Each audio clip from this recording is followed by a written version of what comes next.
This is Tom Schiliro. Today's edition of Your Island is a best-of presentation of last Wednesday's show. I'll be back tomorrow live from 12 to 3. Happy Labor Day from all of us at LA News Radio. The following are the words of Noel DiGirolamo, president of the Suffolk County Police Benevolent Association. Police officers are already being targeted for assassination. Releasing their personal information to criminals will only further endanger them. Stand with law enforcement. Defend the police.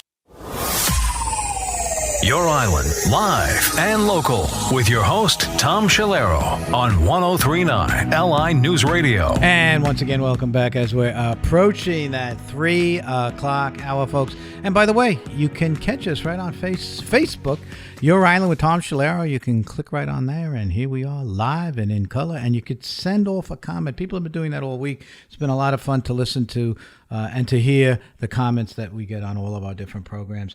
Today, we're concentrating a little bit about the opening of the school year, but something very, very important that has been important to me also is the incidences of violence in our schools, something that we trace to the beginnings of Columbine and what that happened. I believe that was in the late 90s when that took place, and the mere fact that we were all shocked at that. We were shocked at what occurred up in Connecticut at Newtown, and then, of course, the recent Uvalde and the other one at Marjorie Stoneman Douglas High School in Parkland over down there in Florida. To analyze that and to put that into some sort of perspective. And with me is Lisa Navarro. Lisa's been one of our regular contributors for a couple of years now, coming onto the program and helping us out with school issues and education, and particularly helping, if I can use the phrase, distressed kids or kids that needed help.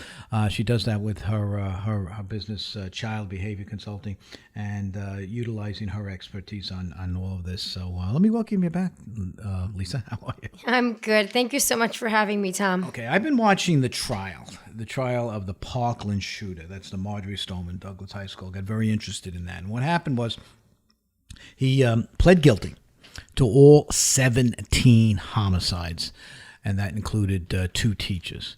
And basically, he was convicted 34 times of life sentence or the death penalty on 34 different occasions, in addition to other crimes where he attacked a jail officer while he's been in prison since this horrific event occurred on February 14th, 2018. So it's been over 4 years now, and the trial part is over, but what is going on, and I think it's about to end soon, I've been watching it really for the last 3 weeks, is the sentencing portion, where the jury of 12 people, it's different in Florida than it is in a lot of other death penalty states. We are not a death penalty state. That the jury makes the decision as to life or death, no longer guilt or innocence. Nicholas Cruz is guilty. He pled guilty. He committed these acts at 19 years old. He's 23 years old right now. And so during the sentencing, I've been watching it. They've been doing it live right on YouTube. You can watch it, and I find it fascinating. They brought in all sorts of folks, people similar to yourself, that have an analysis of the mental psyche of a young man at 19 years old that would commit such horrific acts beyond the pale of your worst nightmare, beyond the pale of your worst horror story, horror movie, or whatever you can put out there, and to go into the deepest recesses of evil. I don't know how else to put it. And they talked about his background. One of the things is a mom that was a prostitute and that took absolutely no care of him whatsoever, and he was adopted. This was the mom who adopted him, who happened to be a prostitute, and that there was no real beginning to any family structure, and neighbors that are being, and they're all testifying right now as to what they knew about Nicholas Cruz at 10 years old or 12 years old or 14 years old. And it points to an anomaly of life that one could not even think about. The killing of small animals. They're talking about killing people on a constant basis at the age of 14, 15, 16 years old. They found siblings of him, I think a sister and a brother, who didn't really know him, the brother just a little bit, and to what they were able to testify to. So it's a fascinating profile onto the, and I hate to use it, but the making of a killer and the making of a school shooter killer. and that I believe that all of the transcripts of this, and I've been watching this for weeks, and I've spoken about it on this program, is what can we learn from this? Because we have something to learn from this. And then, of course, his reaction in the courtroom as now a contemporary. He's now at 23 years old. This is his present day, not the present day of 5 years ago where a neighbor testified that he would be doing bizarre actions and so on. He had some schooling that took place where teachers said he actually, in the 3rd grade, told the teacher he wanted to stab her. And she testified at the sentencing hearing. And I wonder sometimes, and I know we live in a country that's free, so you cannot immediately lock a kid up or even a young adult up for making those type of threats and so on. But I wonder what can be done. So upon watching this, and I'll finish in a second, I'm going on about this, but upon watching this, I believe that this is a profile where we can establish, and just comparing your experience and your analysis of some of your clients, and of course nothing is as dramatic as this, and I can almost say that, but at the same time to recognize these type of problems. So if our end goal here, and I know New York State wants this to keep our kids safe, and I know they're working on this right now for the current school year, if in order for us to establish this, we need to learn all aspects. We need to rely on the Lisa Navarras of the industry, so to speak, to promulgate something that will at least bring us away from this.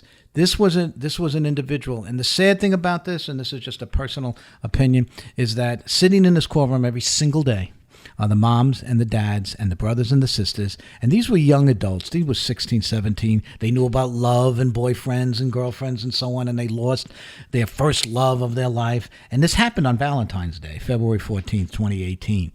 And they talked about that day, and, kids 16, 17, it's Valentine's Day. They got their first love or something like that. And then he took upon himself to bring a gun into that school and execute all of these people. And just watching his reaction to it, and putting his head down or covering his ears when a mom gets up there and breaks down, to the point where we're all crying watching it. I'm crying watching this thing on the television set, and the sadness of what takes place there. This is a tough thing for you to answer, but where do we begin? Yeah. Well, there's a lot of places to begin. And what we have noticed is that with all of these active shooters, there have been warning signs, and there have been documentation of very concerning behaviors, whether they were aggressive, whether they were violent, whether they came from home calls to 911 and or from school reports. And so we need to start when the child is young. And we also are finding that there are also educational needs that are unmet, as well as emotional needs that are not met. So yes, while children are young and cute, what we do with them now when they're little is essential to their development and well-being growing up. So where do we begin? We begin when they're developing, when they're processing their environment and their world, and maybe their world is a violent home, or where they're growing up and it's not stable, or there's poverty mixed in with drugs, or just factors that they can't cope with because they don't have those coping mechanisms. And so we need to then have a system of when there are concerns. Well, what do? There needs to be that system and get them the help that they need. But we also need to make sure that the help is available, because look at the long waiting lists for mental health providers. Look at the out-of-pocket, because insurance reimbursement is not good. So there's a lot that work out of network.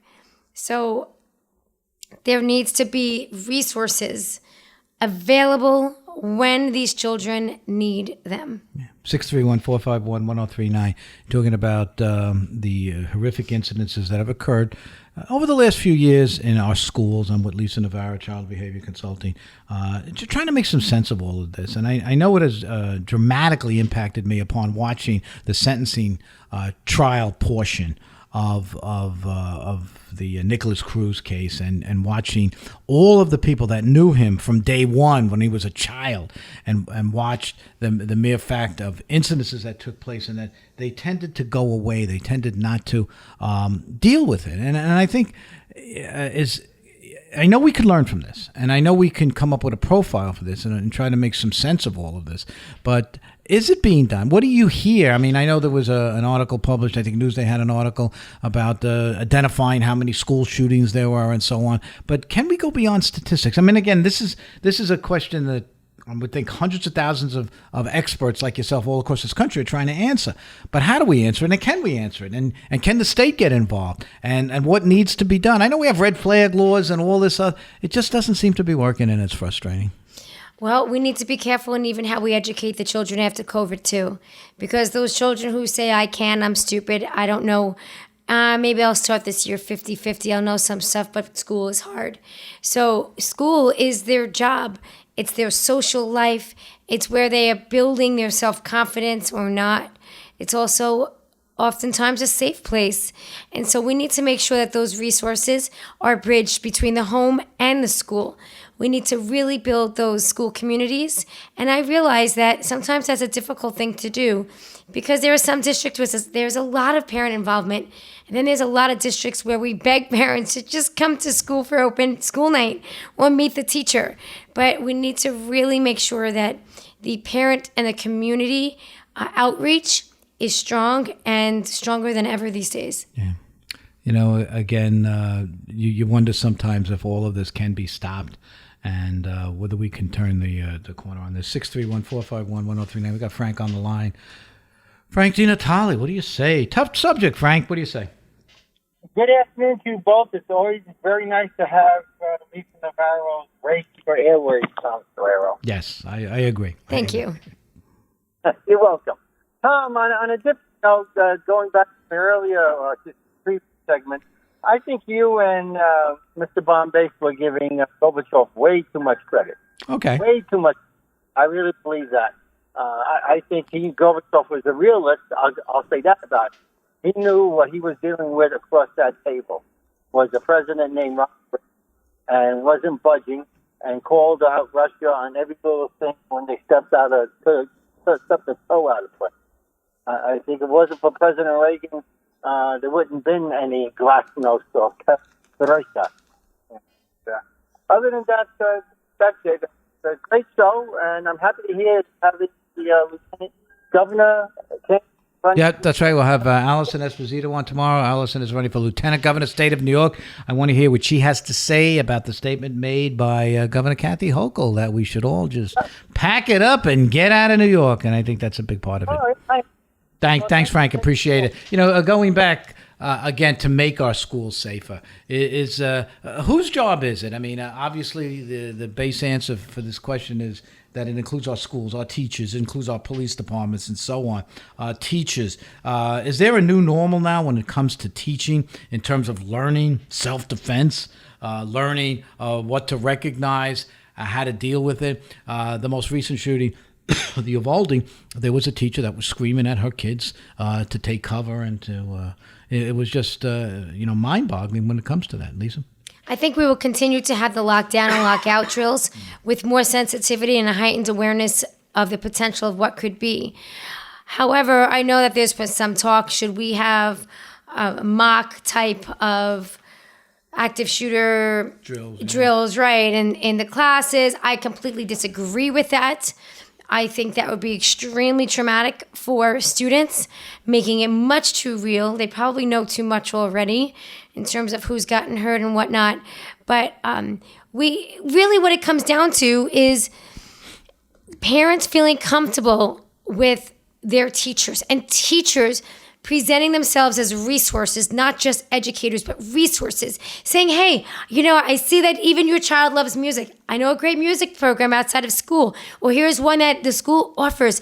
Building that connection, right? So now you're becoming a resource where teachers and parents, and more so the parents and caregivers, are really trusting that relationship and say, listen, I'm a little concerned because I saw on my child's phone something that is alarming, I know you have a good relationship and report my child, please feel free. Or you could have a school psychologist or social worker talk. You could be a provider and a resource really for that parent. So now it really comes down to communicating. If that strong rapport is there, then the teacher can go to the parent and present it, and where the parent doesn't feel threatened, but more concerned. And, I have a concern, so-and-so is saying that they are angry a lot, or I see a change in behavior, and maybe it's happening in the playground, maybe it's happening in the hallways or whatnot, but really knowing that the behavior change, and building that strong relationships with the parents. And I think it comes from the parents feeling just as understood as we need to make the students feel understood. So that way we can provide the information they need. However, here's something actually I just put on Instagram, because Saturday I was a vendor at a special needs fair. Completely believe in these. I really was encouraging educators and service providers to go to their local communities and see what's available. So that way they could take cards and information and resources. So when they have students and there's a need, you could say, hey, to the parent, here's something that might be helpful. And now you have more of a Rolodex of what the community can provide too. Okay, 631-451-1039. A few minutes left before we get to the 3 o'clock hour. Take a few more calls. I got Bill from Mastic. Hey, Bill, what do you say, my friend? Hey, Tom, how you doing? Good. As far as teaching the kids, I remember you and me when we went to school, Tom. Yeah. You remember how we had those nuclear, That was a long time ago. Yeah, we had to hide under the desk, because that's going to help you from a 10,000 degree Fahrenheit nuclear blast. The desk, the school desk, always good for that. Get it, Bill. So, but I kind of agree that we should, but maybe not call it what it is, but maybe just have it as a general training on how to protect yourself. You know what I'm saying? I think that you have to have some sort of students have to have some sort of training, some sort of idea of how to protect themselves. Yeah, Lisa, what do you think about that, Bill? But don't. Bill. You know what I'm saying? Because without training, and Tom, training, especially with police officers, you go through training so many times throughout the course of the year. I mean, it's important that kids know how to protect themselves. And you don't have to call it, active shooter. We could do, this is a general way of how do you protect yourself. Yeah. I think it's a catastrophic event. Yeah. I like your train of thought, because it shows that you're really thinking about what else can be done, right? So I'm thinking that we could start with children advocating for themselves. If they see something, they then say something, and they feel confident enough to do that. I mean, kids don't even want to say anything about another child being bullied, right? So I think it starts with having that self-confidence, having the ability to identify a problem situation and appropriately respond. So I would say to at least start advocating for themselves gives them a little bit more empowerment. I think what Bill raised. The only thing is, a lot of kids, and my kids went to school during, not too long ago. They don't give up other kids, So, I mean, what you're asking for might be a little tough. Yeah. Okay. But you know what? I agree with you. It could be tough, right? But we need that self-confidence to be able, and the social acceptance, because what's happening is all these different pictures and whatnot are being posted on social media of these active shooters. Well, yeah, right? In those cases, definitely. Yeah. But maybe we should have school monitors do that, monitor social sites for certain things that might be harmful to the rest of the student population. Yeah. Then you get into HIPAA, right? And then it gets sticky. So, if a kid's going to post something on a public site, that's public information. But then you got to get the child's name. You got to go to, right? Yeah, how do you identify them? Can you identify them? I think you probably could. Yeah, I think you probably could. But I like the way that you're going, because that's what we need to do. We need fresh ideas that can actually work within our system, but still be proactive to make change and empower others. Yeah. So thank you for your input. Yeah. Thanks, Bill. We're going to be. One other note. Get quick, Tom. I know hopeful what she said. I mean, look at it like this, right? She's calling for the ouster of Republicans. Question is, will she set up a fund like the displaced workers fund. Maybe we'll have a get out of New York. All right, we will get a check. We could all come down to Florida. That's a good idea, Bill. I think we'll have to oppose that. We'll talk to Allison Esposito tomorrow, Lieutenant Governor candidate. She'll be on tomorrow. Thanks, Bill. Appreciate it. We only got just a few seconds left, Lisa. The whole idea is the awareness of the whole community, the teachers and the students and so on. Your thoughts on all of that, Lisa, as we end up 20. In fact, we'll even skip that part. Child behavior consulting. How could people further get information from you and to learn more about Do you want immediate information? Go to Lisa Navarra, EDU, on Instagram, on TikTok. Go to childbehaviorconsulting.com and contact me. There's so much information. There's professional development, parent workshops. There's books and music, you name it, we've got it. And we're there to take action, to build those skills that children and the adults who parent and teach them need. Once again, Lisa Navarro, Child Behavior Consulting. I'm Tom Schiliro. 3 o'clock hours upon us. Everybody have a good day, safe day, happy day. See you all tomorrow.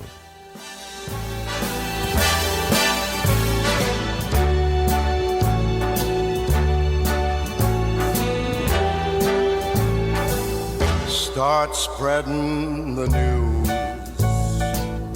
I'm leaving today. I want to be a part of it. New York